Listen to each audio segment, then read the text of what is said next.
Okay, welcome again. Oh, one more person, I will admit,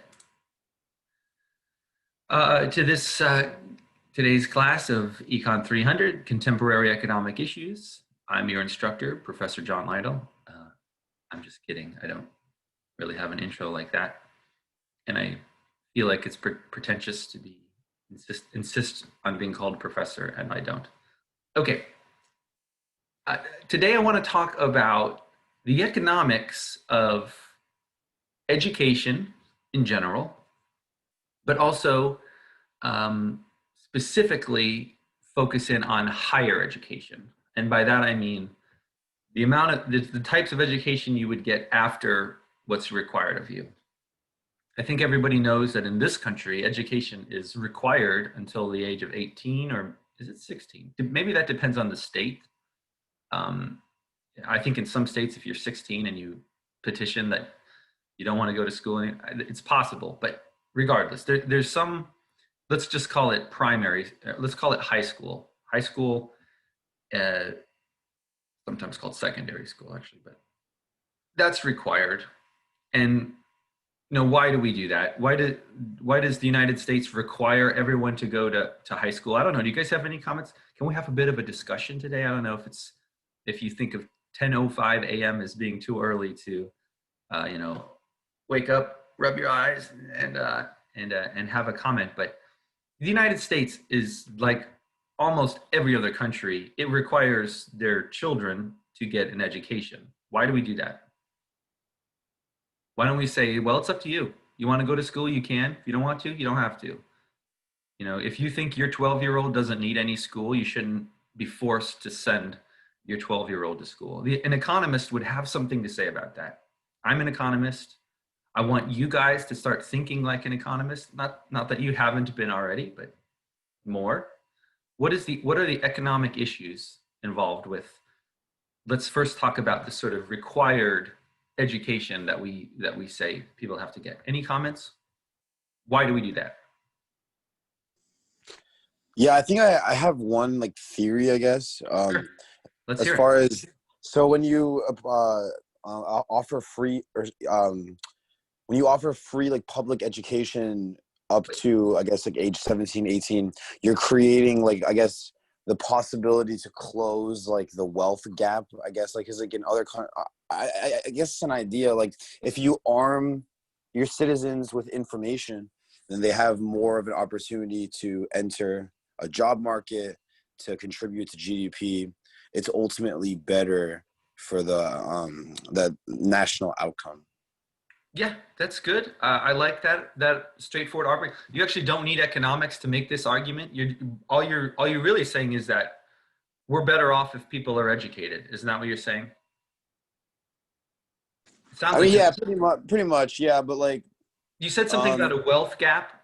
Can you explain that a little bit? What does it have to do with the wealth gap? um, I agree with I, you. I would think that like in other countries, like there's not as much of a middle class. Like you really have most of the wealth is within like the nobility. Like I guess the rich, the people that run the government, or like a lot of the time the government owns the wealth, and then the people are very poor, and they Yeah, don't have access to resources to yeah. education. So maybe the argument. Let me summarize. Maybe what you're saying is if we didn't provide at least up to a high school level education for free for everyone in this country, that would hurt us a lot because our students, our kids wouldn't be very well prepared for the job market. You said that as one point.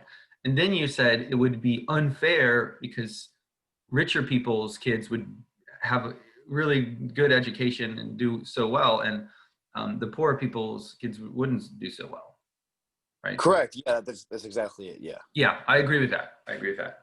Um, okay, let's sorry, what was my next point going to be? Oh yeah, I remember now.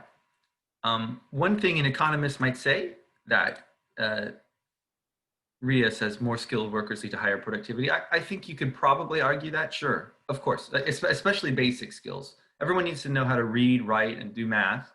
But then there's some more critical thinking type skills that you do learn that you need to know.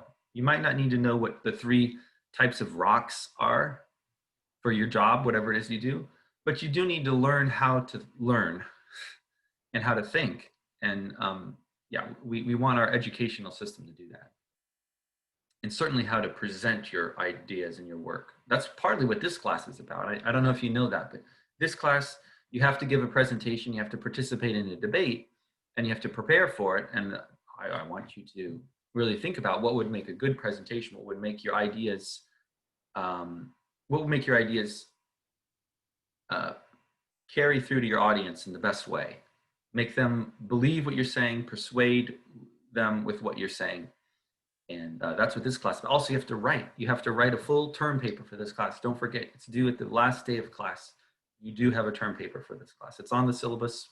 We can talk more later, but don't forget. Okay. Education is an investment in human capital. Very good. We need an education citizenry for the system to function correctly. Very good.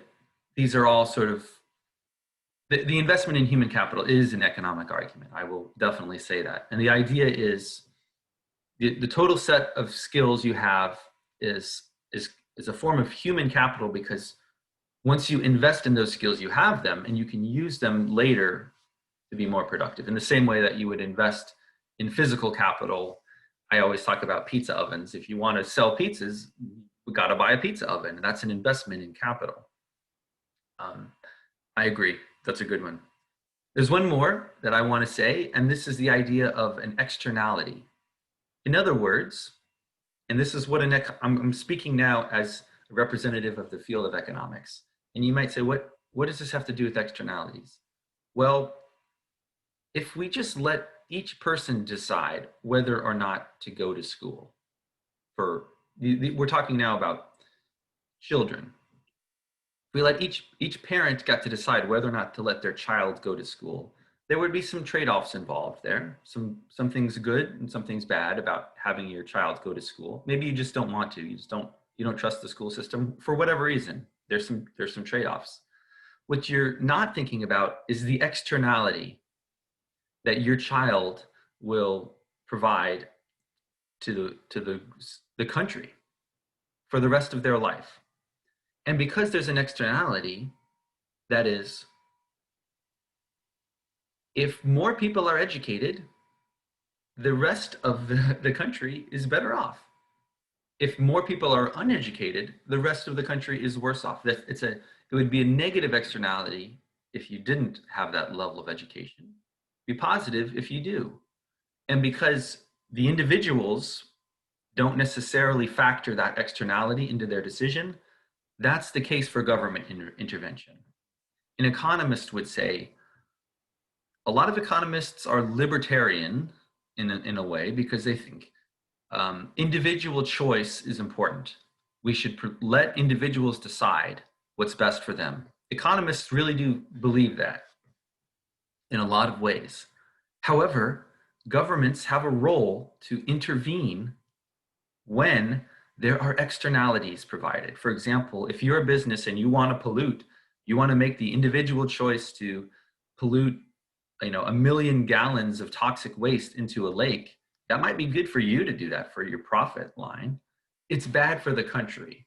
And that negative externality that you are imposing needs to be corrected by an authority figure above the decision maker. We can't just rely on these decision makers to make the right decision on their own. We've seen what happens when you do that. The environment gets in really, really bad shape when you do that. Okay, so I would argue education of children is the same way, that the government has to intervene because it would be bad for everybody if there were a large amount of uneducated people in the citizenry, which is exactly what Colin was saying. We live in a theoretical democracy. He's a little cynical when it comes to the actual state of our democracy, and I understand that, Colin, but actually that's not what this class is about. This isn't a poli-sci class, this is economics.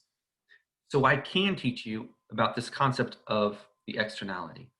When there's an externality, the government absolutely can increase the welfare of the population by welfare, I mean the well-being, how well off you are, not like the other meaning of welfare, by forcing people to do things that cause a positive externality, and by preventing people from doing things that cause a negative externality.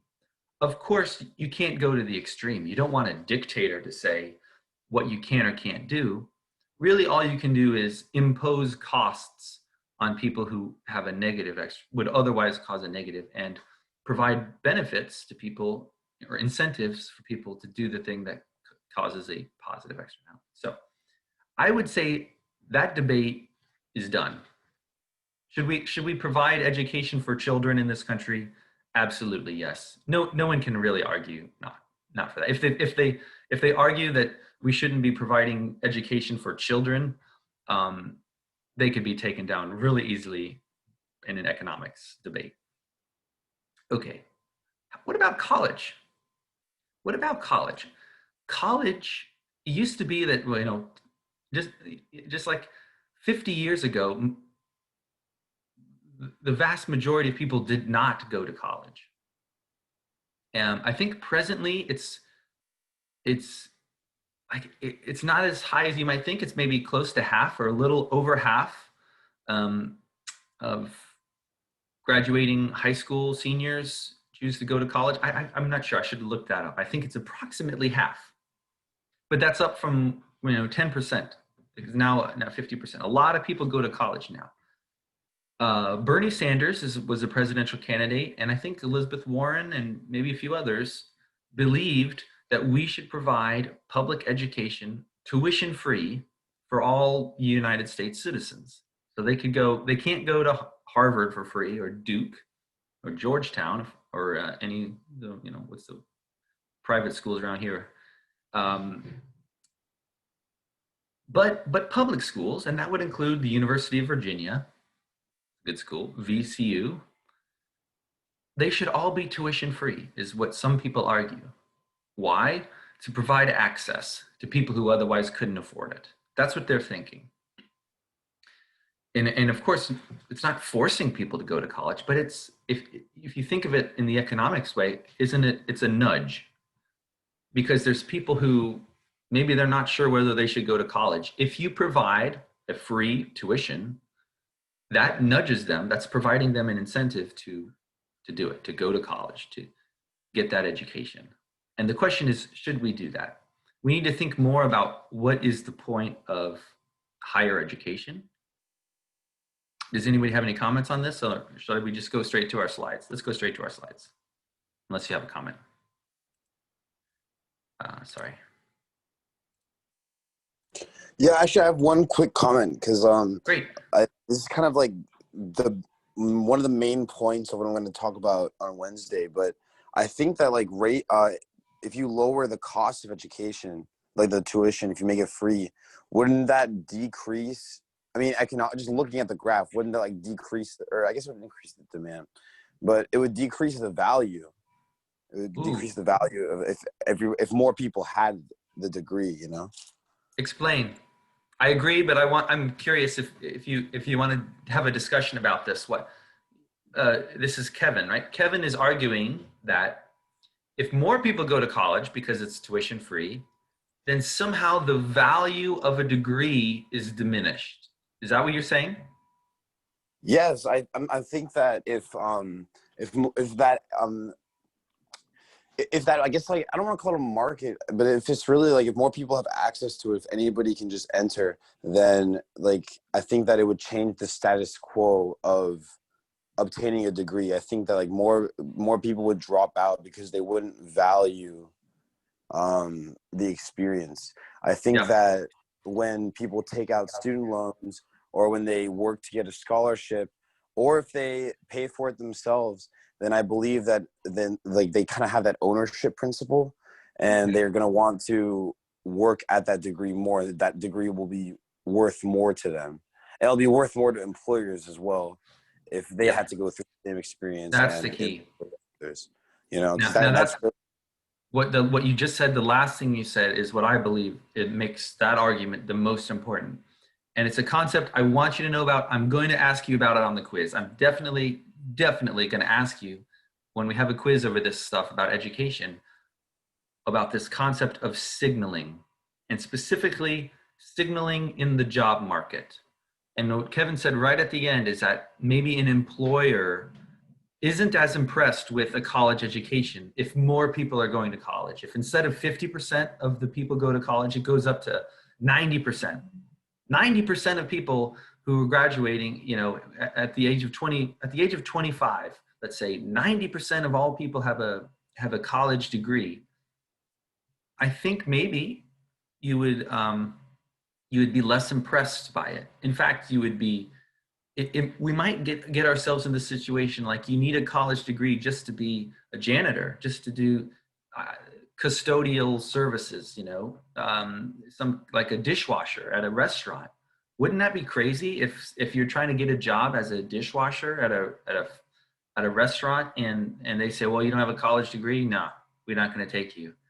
I mean, that would be crazy. Um, but it's this sort of weird ratcheting up phenomena that I do want you to know about. And the concept is called signaling. Or in this particular context, it's called job market signaling. And we're going to talk about that later. We've already done an experiment about it. I hope you were here on Friday. You got to participate in the experiment. I think it went very well. It didn't turn out that well for Colin. He got some unlucky hires, but mostly it was a good experiment. And we have to talk about that. Ooh, incentive to pursue graduate degree to increase and competitive in the market. I totally agree what Shreyas is saying. This is known as ratcheting, right? Where let's say you're, you know, guys, I have to say, signaling is a thing, whether you agree with it or not. You guys all are getting a college education at VCU. That is going to send a signal to an employer, whether you want it to or not, whether you think it doesn't matter what it says on my resume, who cares? They're going to just look at me and evaluate me as a person. That's sort of how it should happen, but it's unavoidable that someone is just going to look at what your school is. Maybe they'll look at your GPA and they'll just kind of make an introductory assumptions about what type of person you are. Now, if everybody is going to school like VCU and like just the enrollment goes way up and everyone has a degree, how can you signal to an employer that they should really look at you? That, oh, wow, you have some skills that are even beyond just the normal college graduate. That's what Shreyas just said, that you'd have to get more. It would ratchet up the level of education that's required to send the same signal that it sent before. It could be that before, just a bachelor's degree was a good enough signal that, let's say, a bank who's hiring someone to be maybe, you know, some kind of financial analyst, like a you know, not intro, but what do you call somebody who's recently hired?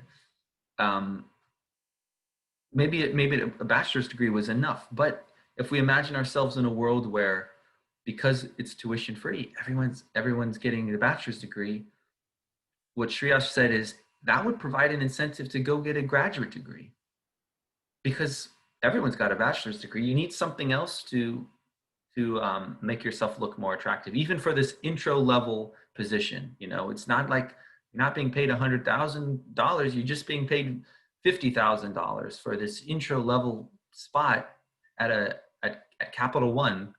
You know, you're going to just be a data cruncher for a while, and, you know, work with some Excel sheets. I'm not putting down the people who do this as their job. I think it's a real job that people can get. And it formally, I think currently even, a bachelor's degree is enough for that. If you have a bachelor's degree from a business school like VCU, you could get a job like that.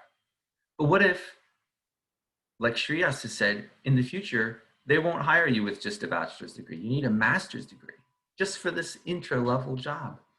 I think you could argue that would be a bad thing, right?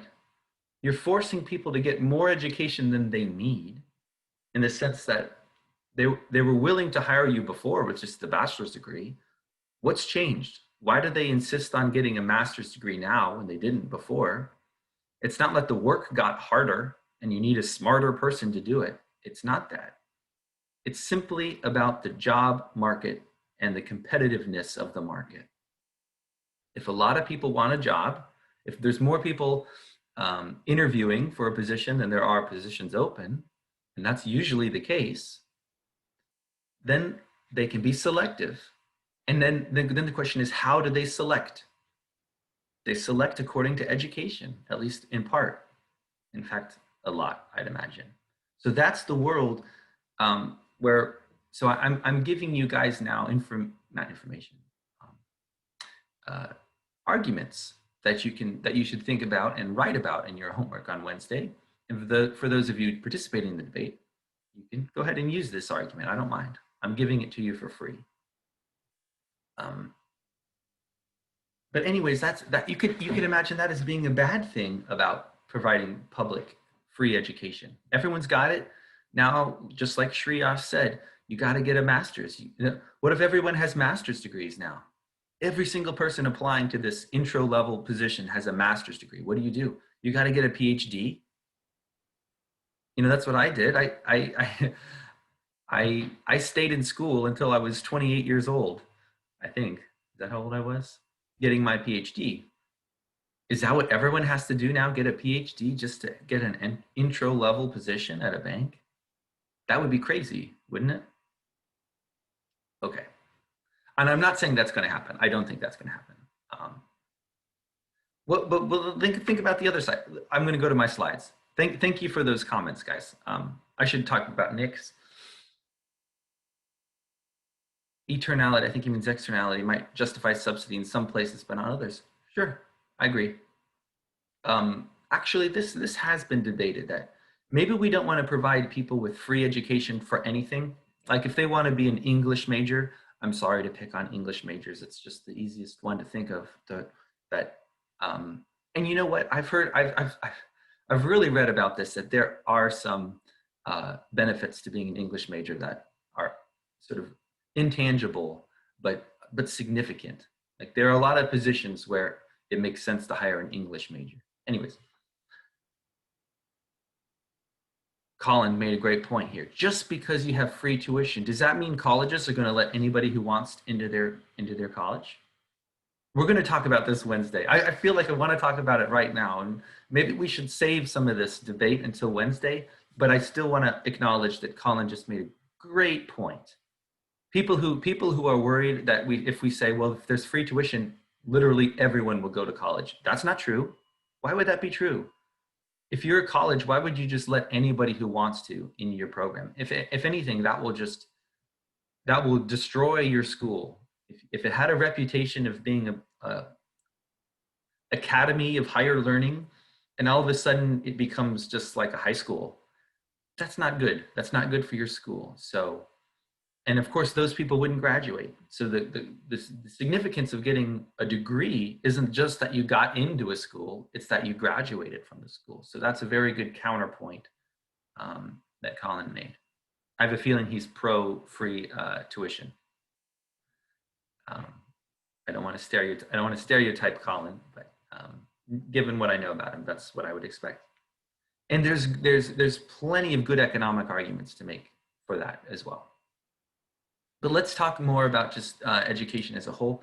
I want to do two things. I want to just quickly go over these slides, maybe three things. Go over these slides, talk about more about what happened on Friday, the results of our experiment on Friday, and then talk about this paper that's about intergenerational mobility, which I asked you to read. I don't know if I required you to read it.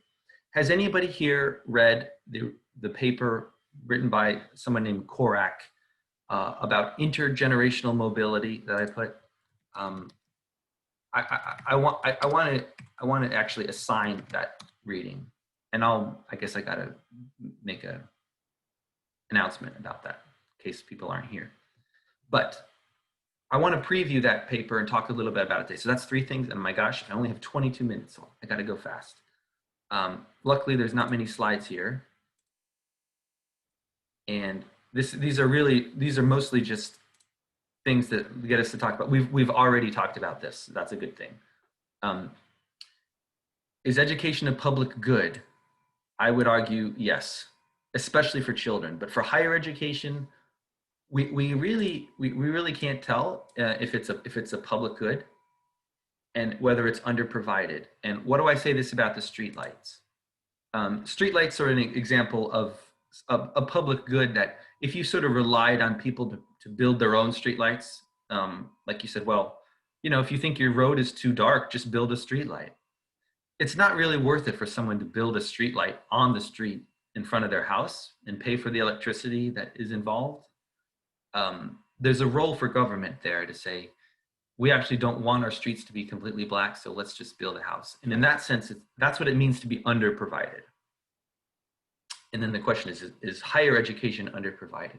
That's a very important question when we talk on Wednesday about whether we should subsidize it. And in fact, I hope you're okay with this term subsidize. It means the opposite of the tax. It means give you a benefit to going. I have to sneeze. It's rare that you can predict a sneeze that far in advance, but I did. I'm not sick though. I'm just okay. So that's debatable. It's debatable whether education is underprovided in the sense that there's not enough people getting an education according to what would be optimal or efficient in our economy. Of course, we want a lot of people to have a college education in this country, but is there some sort of inefficiency in the fact that certain people who we want to get education aren't doing it? If so, that's a case for making tuition free. Okay. What's the point of higher education? We've already talked about that. Does it actually help the economy grow? This is a matter of opinion. There's a good debate from Marginal Revolution University, which are these two professors from George Mason University, just talking about economics, and they debate. Who is it? Tyler Cowen and another guy debate whether higher education actually makes people more productive and increases their productivity and helps the economy grow, or whether it's just purely signaling. I recommend that video. I'm not going to have you watch it right now, but it's a great back and forth between these two sides. I almost feel like it's cheating if you're doing the debate and you watch that. So if you're doing the debate tomorrow or Wednesday, don't watch that video because it's too helpful. I'm not really serious about that. I don't know. What do you think? Does higher education help the economy grow? It's kind of a yes or no question. Does anybody want to just chat their answer to this? Like just yes or no? Yes. So when Emmanuel says yes, when we go to college, it makes us better at our job. And then because we're better at our job, it helps us, the economy grow. Okay. Okay. Okay. I don't see any no's. I don't see anybody say that higher education doesn't really help us grow. Yeah, I understand, Kevin, that you're making arguments against free tuition, but you still think there is a point to going to college, of course, but not so much that we should subsidize it and make it free for everyone. I got you. Let me just say the alternative, because nobody brought it up, and that is there could be people who say, when you get hired by a business to work for them, or if you're an entrepreneur and you start your own business, the way that you learn how to do what it is you're doing is by doing it. In other words, there's this economic concept of learning by doing that says if you want to be a good banker, be a banker, learn that way. If you want to be a good architect, be an architect, work with other architects on architecture. If you want to be a good economist, work with other economists to become an economist. In other words, a lot of the education that you get doesn't actually teach you how to do the job you're going to end up doing. The way to learn how to be good at your profession is to do it and gain experience and then So if you believe this, if you believe in this learning by doing, then you could argue you're sort of wasting these years going to college that you could have started right there in your profession. If we could have sort of all agreed that instead of requiring a college degree, you could just go straight from high school into this position, and then you think of your first 4 years as like training, but it would be training specifically in your the thing that you're going to do, rather than college is sometimes thought of as more general education, especially if it's a liberal arts degree. You're learning about a lot of stuff that you don't know exactly what you're going to use. So that's the counter argument. I only gave it because everybody said yes. Okay, let's keep going. How do you measure productivity? It's not that interesting of a question. I would say we have this concept of gross domestic product, and that's measured in dollars, the dollar amount of all the goods and services which are sold in this country domestically. That is one way to measure productivity, but of course it's not the only way. Excuse me. And if we're going to debate education and whether it helps the economy grow, become more productive, you should think about that. Something to think about for your essays on Wednesday. Does going to college make you more productive? This is exactly what they were debating in the Marginal Revenue University. By the way, I put the link to that on Blackboard. So if you want to check that out, go to Blackboard. And I think most people have already answered this question and said yes. According to this measure of productivity, meaning how good are you at producing the goods and services that people actually want to buy? So if you become an entrepreneur and you make 1 million widgets, but nobody wants to buy those widgets, they just sit in a factory somewhere, are you being productive? No. According to economics, you're not being productive. You built a lot of stuff, you know, maybe you're a great job at building these widgets, but if nobody cares about the widgets, you're not being productive. In fact, you're being almost counterproductive in that case. So productivity, GDP is not perfect. I'm not somebody who always thinks we need to do what gets the GDP to grow as fast as possible. I'm not that type of person. But I do think it's a reasonably good measure of productivity. And if you're going to ask if a college degree makes you more productive, maybe that's the right one to look at. Are you actually producing more goods and services that people actually want to buy by going to college? It's hard to tell. There are there's a lot of research into this, and it's not my field. I'm not a labor type. Leslie Stratton at VCU is. I think. Oh, somebody else has looked into the returns of education. It could be Chris Harrington or Adam Blandon, my colleagues.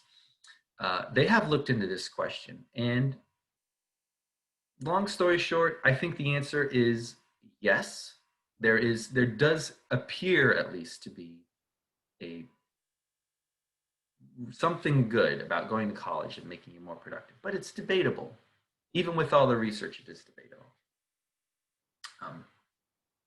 Yeah. Ignore the reality that connections are the most way to get people jobs.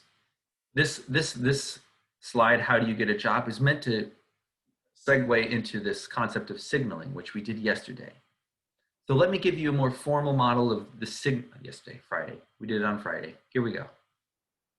Education as a signal. It was a paper written by Michael Spence in 1973. This is an economic theory paper. You know, this is the type of paper where you don't get a bunch of data and analyze the data. It's that you create the model, you analyze the model, and you derive predictions from that economic model. That's what Michael Spence did. And in his model, it assumes, so it's built in, let me just warn you now, it's built into the model that education does not make you more productive. You go to school, it does not help one bit for how productive much you are. And if you remember in our experiment Friday, it was exactly the same. If you were red, green, or blue, that's what determined how valuable you were to the business that hired you. It didn't matter what school you went to. Okay, so that's this model that Michael Spence created in 1973, and I based my experiment on this model. I know a thing or two about economics, and I know this paper, and I I designed the experiment almost as a test of this theory. You guys are my guinea pigs. Okay. Firms hire people based on productivity. In fact, your wages equal exactly to your expected productivity. So in his model, the firms, the businesses think about, what do I expect this person's productivity to be, and I hire you based on that. That's your wage. Your wage is actually equal to your expected productivity. Okay. There's different workers with different abilities. In our experiment, it was like red, green, and blue. Those were the different abilities of the workers. The higher your ability, the more productive you are. Red was the highest, green was middle, blue was low. The higher your, and this is important too now, look at this. The higher your ability, the easier it is for you to go to college. In other words, less costly. Do you remember this? If you had the best ability, which was red, that meant not only are you more valuable to the firm that hires you, but it's less costly for you to go to college. I think for Harvard it was 20. I have the data there. I have the experiment up if you want to go back to it. And VCU was 10 and community college was 5. You had it was cheap for you to go to college. Why? This is the real world. This is true. You can get scholarships. If you're the valedictorian of your high school class, you could get a scholarship to a very nice school. You get a SAT score. If you get a 1600 on your SATs, you could get a really good scholarship to a lot of good schools, and therefore it's less costly for you to go to those schools. And that's an important part of this model. Let's go on.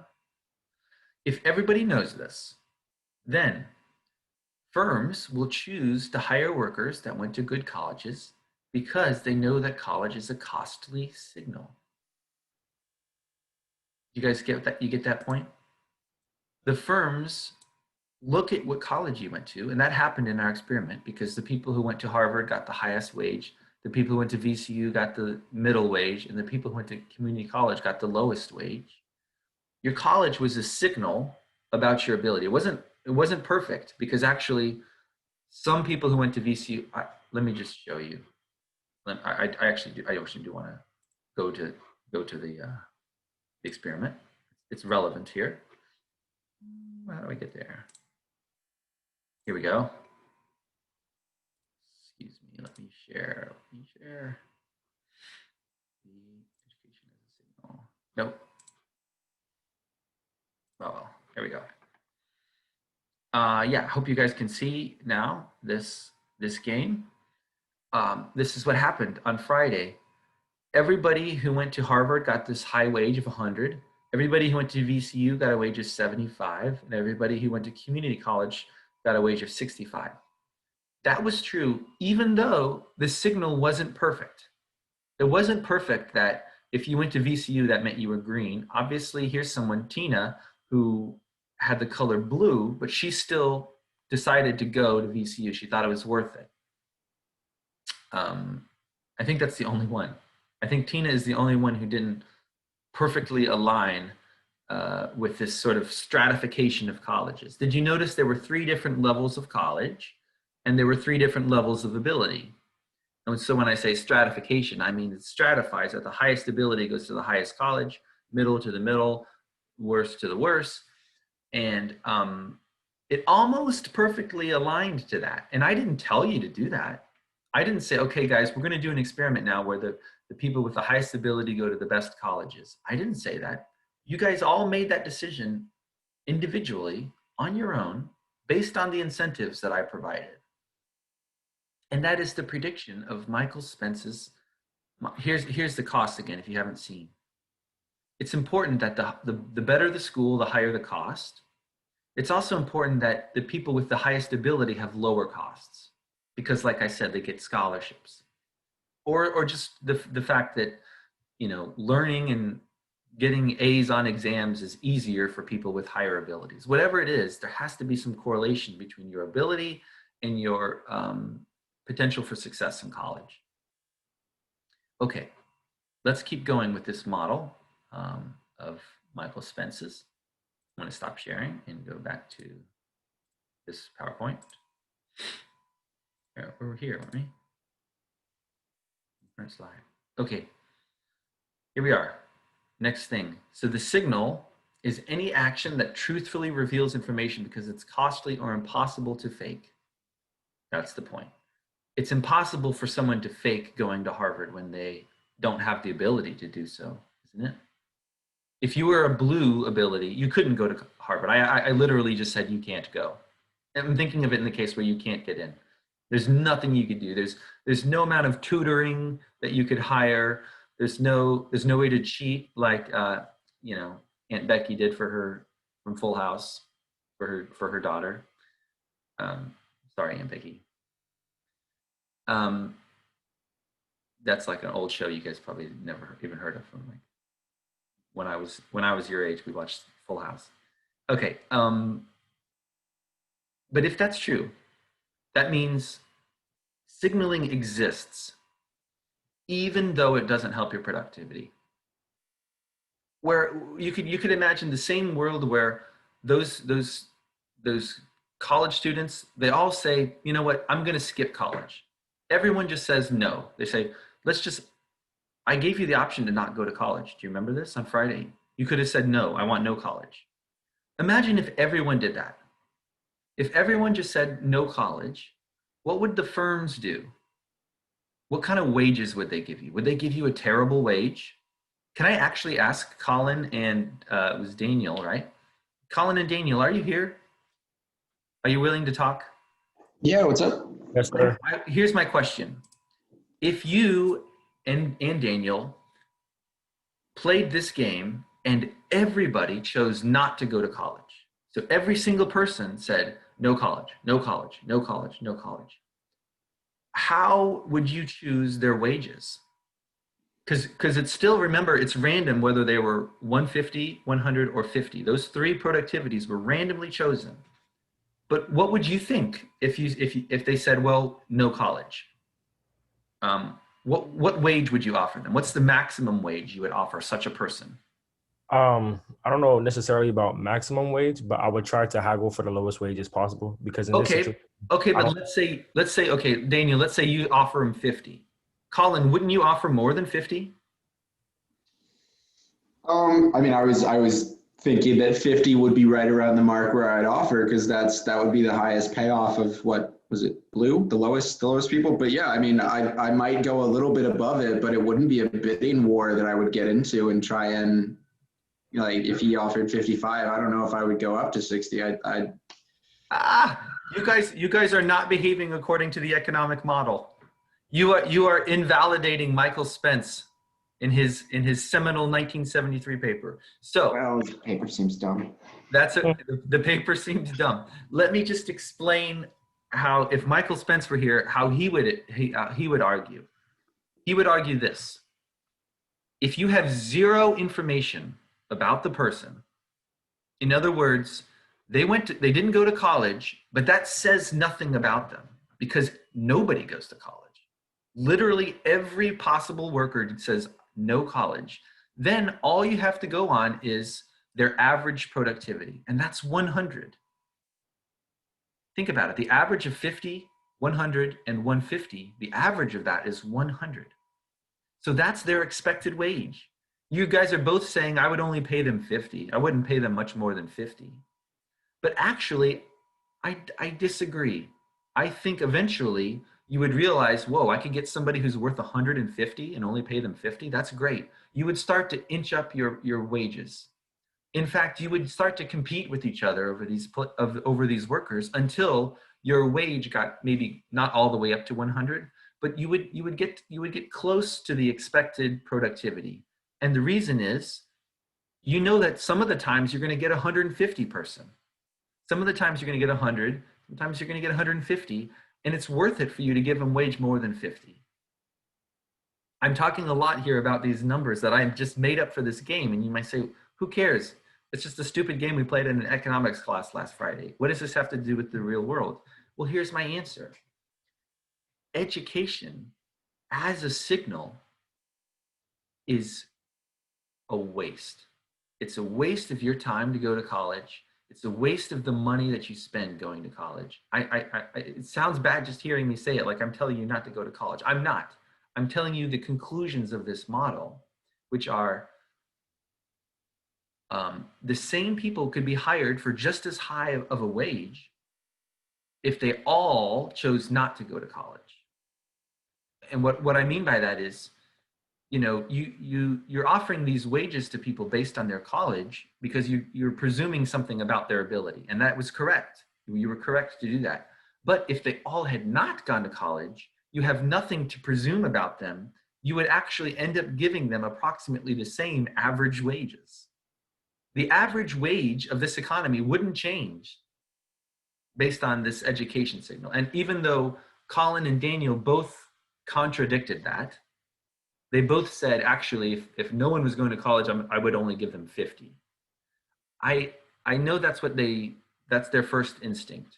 But I believe if they played the game enough, if they gained some experience, they would start offering a wage, an average wage approximately the same in both cases, the people who went to college and the people, when I say both cases, I mean both scenarios. Okay, and so let me just summarize that signaling argument. It's that actually education doesn't make you more productive, but people are still spending a lot of time and money to go to college just to separate themselves from the high abilities. People have to do this just to separate themselves from the lower ability, even though it's not actually increasing their wages. They're not getting, on average, their wages aren't changing. That's the point, okay? And their productivity isn't changing at all. It's not changing their productivity. It's not changing their wages. Why do they do it? What's the whole point? Obviously, the counter argument to that, to the Spence paper, is to say, well, and in fact, he admits this, is that, well, there's some economic value just to sorting, just so that workers know something more about their ability of their work. Firms know about the ability of their workers. That's important. And that's what education as a profession may help to provide. Okay, I think I got to stop there. I wish maybe I had spent more time talking about why education is good, all these things, but I think you guys all had that already. When I asked you, does a college degree make you more productive? Everybody either said yes or yes with some caveat. So I think we can already see the benefits of having more people go to college. I wanted to give you some idea of why maybe we shouldn't have everyone go to college if it makes the signaling worse. And then in Shreyas's point, where if everyone has a bachelor's degree, maybe now you have to start getting a master's degree just to do the same job you would have had before. That's another good point. So ruminate on this, and we will have a debate on Wednesday between Kevin and, do you know who the other person is? I forget the other person. Is anybody else here debating on Wednesday? I don't know. Let me stop recording.